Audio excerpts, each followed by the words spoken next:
ഇവിടെ പ്രേക്ഷകരെ, നമുക്കാദ്യം പത്രവാർത്തകളിലൂടെ തന്നെ വരാം. പത്രമെടുത്താൽ ഇന്ന് നമുക്ക് കണ്ണീര് വരുന്ന വാർത്തകളാണ്. ഇന്നലെ ഒരു ദിവസം മുഴുവൻ റിപ്പോർട്ടർ TV അടക്കം പ്രേക്ഷകരെ കാണിച്ച വാർത്ത തന്നെയാണ് പ്രധാനപ്പെട്ട ലീഡ് വാർത്തയായി എല്ലാ മലയാള പത്രങ്ങളിലും ഉള്ളത്. അത് തേവലക്കര ബോയ്സ് സ്കൂളിലെ നമ്മുടെ പ്രിയപ്പെട്ട മിഥുൻ്റെ വിയോഗ വാർത്തയാണ്. ഉള്ളു പൊള്ളുന്നു എന്ന തലക്കെട്ടിലാണ് മനോരമ ആ വാർത്ത കൈകാര്യം ചെയ്തിരിക്കുന്നത്. മണിയമ്മ എന്ന മിഥുൻ്റെ മുത്തശ്ശിയുടെയും ഒപ്പം തന്നെ മിഥുൻ്റെ സഹോദരൻ്റെ സുജിൻ്റെ ചിത്രവും ആദ്യ പേജിൽ പങ്കുവയ്ക്കുന്നു. അതിൻ്റെ പശ്ചാത്തലത്തിലൊരു ചിത്രം കാണാം. അതിൻ്റെ പശ്ചാത്തലത്തിലൊരു കുഞ്ഞു വീടും ഒരു റോസാപ്പൂവും ഒരു മരവും ഒക്കെ വരച്ചിട്ടിട്ടുണ്ട് മിഥുൻ. വീടിൻ്റെ ഭിത്തിയിലാണ്. ചെറിയ വീടാണ്, കൂലിപ്പണിക്കാരാണ്. അമ്മ കുവൈറ്റിലേക്ക് വീട്ടുപണിക്ക് പോയതാണ്. അച്ഛനും കൂലിപ്പണിക്കാരനാണ്. ആ മുത്തശ്ശിയുടെ വാക്കുകൾ, ആ അമ്മൂമ്മയുടെ വാക്കുകൾ ഇപ്പോഴും നമ്മുടെ ചെവിയിൽ ഇങ്ങനെ മുഴങ്ങുന്നുണ്ട്.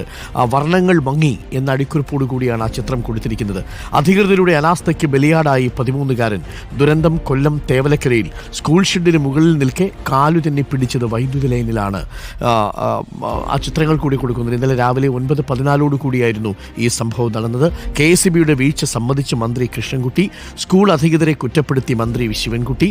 വീഴ്ച പറ്റിയ സ്കൂളിനും KSEBയ്ക്കും വൈദ്യുതി വകുപ്പിന്റെ പ്രാഥമിക അന്വേഷണ റിപ്പോർട്ട് എന്നിങ്ങനെ ഈ വാർത്തയോട് ചേർന്നിട്ടുള്ള അനുബന്ധ റിപ്പോർട്ടുകളും മലയാള മനോരമ നൽകുന്നു.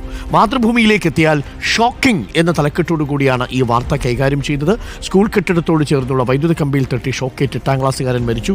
ഞാൻ നേരത്തെ സൂചിപ്പിച്ച അതേ ചിത്രം മാതൃഭൂമിയും പങ്കുവയ്ക്കുന്നുണ്ട്. വരച്ച് തീരാതെ എന്ന അടിക്കുറിപ്പോടുകൂടി.